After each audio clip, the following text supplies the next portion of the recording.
गुरुर्ब्रह्मा गुरुर्विष्णुः गुरुदेव महेश्वरः गुरुर्साक्षात् परब्रह्म तस्मै श्री गुरुवे नमः। आदि आचार्य श्री देव जी महाराज के पावन चरणों में नमन करते हुए स्वामी जी श्री बलराम दास जी महाराज के पावन चरणों में दंडवत प्रणाम एवं आराध्य देव गुरुदेव महाराज के पावन चरणों में नमन।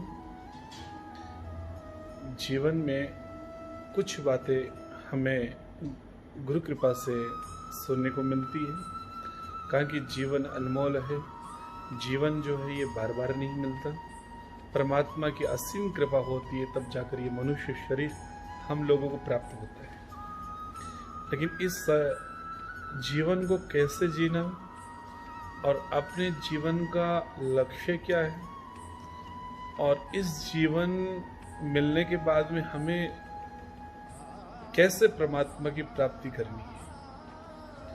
सत्संग के माध्यम से अनेक बार हम लोग टीवी के माध्यम से और प्रत्यक्ष जहाँ पर कथा होती है हम जाकर उस कथा में बैठकर ज्ञान प्राप्त करते हैं और कथा के पंडाल में हजारों लाखों लोग भी श्रोता के रूप में बनकर वहाँ कथा का श्रवण करते हैं। जो वक्ता के रूप में व्यास जी महाराज अपने मुखारविंद से अनेक प्रकार से दृष्टांत के द्वारा कथा के माध्यम से श्रीमद् भागवत कथा के माध्यम से जिस प्रकार सुखदेव जी महाराज ने राजा परीक्षित जी को जो श्रीमद् भागवत कथा का जो कथा अमृत कथा से श्रवण करवाई, वही कथा आज इस कलयुग में अनेक वक्ताओं के द्वारा, अनेक संतों के द्वारा, अनेक ब्राह्मण प्रखंड पंडित ब्राह्मण उनके द्वारा हम लोग कथा का श्रवण करते हैं।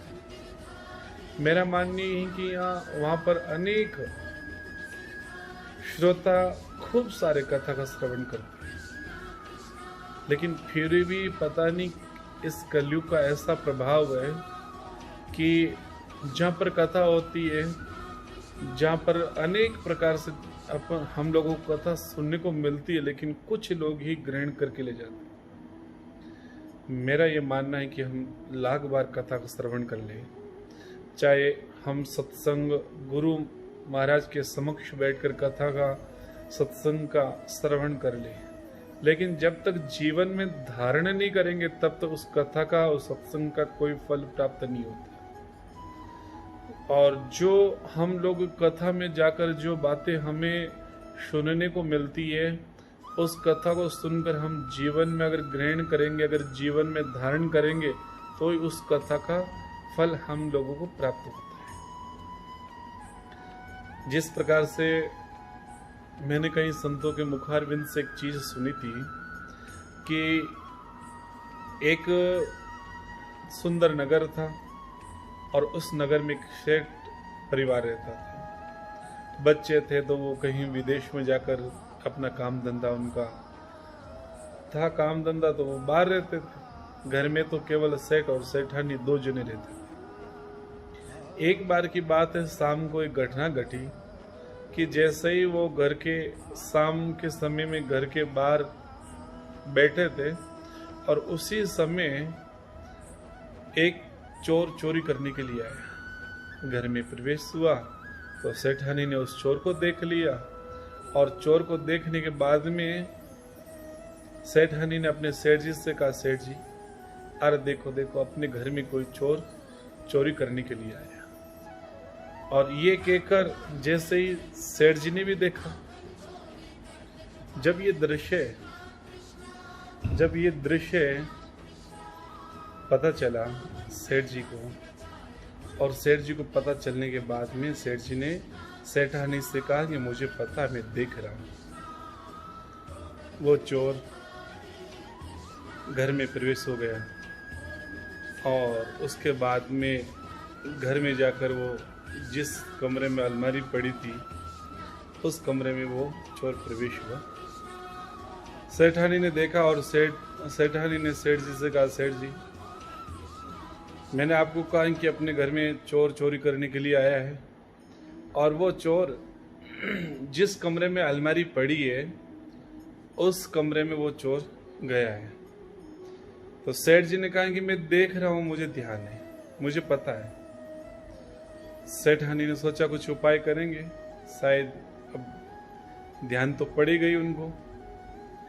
आखिर में वो चोर कमरे में जाकर जो अलमारी खोलकर जितना पैसा, सोना, चांदी, गहना इत्यादि जो भी धन था वो बाहर निकाल कर रखा। और सेठानी ने देखा, सेठानी ने देखते ही सेठ जी से कहा, सेठ जी हमारे जितना भी धन है, पैसा, गहना इत्यादि, वो सारे बाहर निकाल दिए।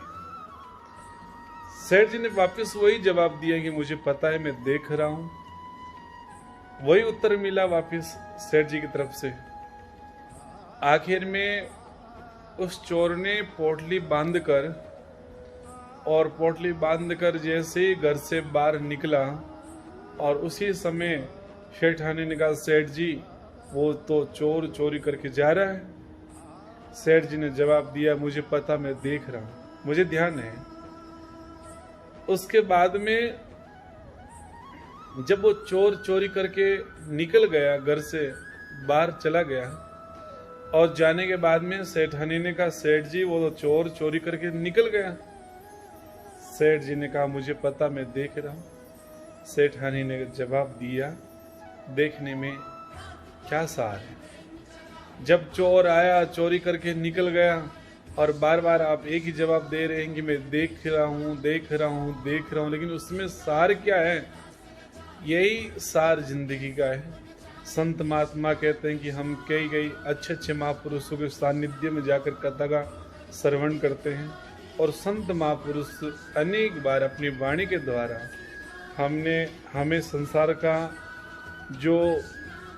हम जो संसार को देख रहे हैं, ये नासवान है। इस संसार में ऐसी कोई वस्तु अस्थायी नहीं है जिसमें परिवर्तन ना होता हो, जिसका नाश ना होता हो। शरीर भी जो हमें प्राप्त हुआ, ये भी शरीर कुछ समय के लिए भगवान ने कुछ आयु देकर भेज दी। आखिर में ये शरीर भी एक दिन हमें छोड़कर जाना पड़ेगा। इसलिए संत महापुरुष कहते हैं, किस चीज का अभिमान करना, जब संसार में कोई अपना है ही नहीं, किस चीज में ममता रखनी है। हमारा एक ही मकसद होना चाहिए, हमारा एक ही निष्ठा, एक ही संकल्प कि हम किसी प्रकार से परमात्मा की प्राप्ति करनी है। जब जन्म मरण मिट जाए, इस संसार में हम मोक्ष प्राप्त करने के लिए संतों के माध्यम से, अनेक विद्वानों के माध्यम से, श्रीमद् भागवत में यही उपदेश मिलता है कि संसार में जिससे हम मोह करते हैं, चाहे वो परिवार हो, चाहे संसार में हर वस्तु हो, हमारी कल्पना रहती है कि मैं गाड़ी, बंगला इत्यादि हम बनाकर हम जिंदगी भर इकट्ठा करते हैं, लेकिन न तो बंगला काम आता है, न वो धन काम आता है। आखिर में आदमी जो कर्म करता है, उसके कर्म के अनुसार उससे फल की प्राप्ति होती है। इसलिए मानव शरीर मिला है, और ये भगवान की असीम कृपा है जो ये मानव शरीर प्राप्त हुआ।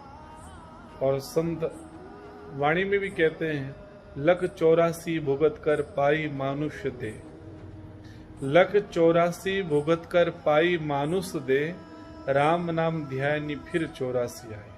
अगर हमने भगवान की प्राप्ति नहीं की, वापिस यही लख 84 भुगत कर हमें ये लख 84 योनियों में भटकना पड़ेगा।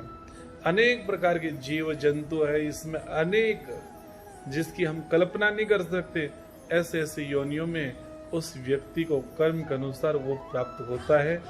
इसलिए मैं आप सभी बंधुओं से प्रार्थना करूंगा कि जितना हो सके अपने स्वयं आत्मा का कल्याण के लिए कुछ न कुछ साधन, कुछ न कुछ उपाय हमें करते रहना चाहिए।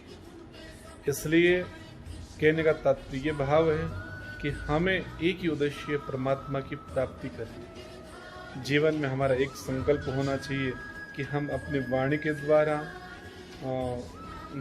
द्वारा है, भावना के द्वारा किसी को हम अपनी तरफ से किसी को तकलीफ ना दें। इसलिए ये जीवन मिला है, तो मैं आप सभी के यही प्रार्थना करूंगा कि हम अपने आत्म कल्याण के लिए चिंतन भी करें, और जितना हो सके हम श्रीमद् भागवत कथा, गीता जी का पाठ करके आत्म कल्याण करने का जो मार्ग है, उस मार्ग को ढूंढना है, उस मार्ग पर चलना है। क्योंकि ये जो संसार में हम जो दिखाई दे रहा है, संसार में सुख नहीं है, संसार में दुख ही दुख है। दुख के सिवाय संसार में कुछ प्राप्त नहीं होता।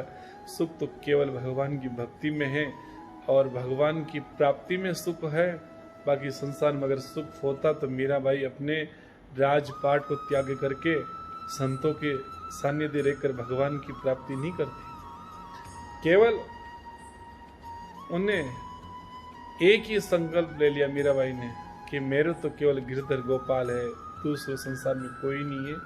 इस संसार में सुख के तो हजारों लोग हो जाएंगे, लेकिन दुख में महाराज केवल परमात्मा काम आता है, बाकी कोई काम नहीं आता है।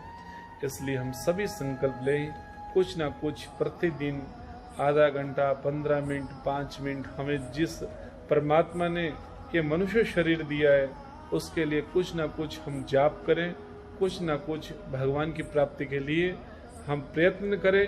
यही जीवन अंत में काम आता है।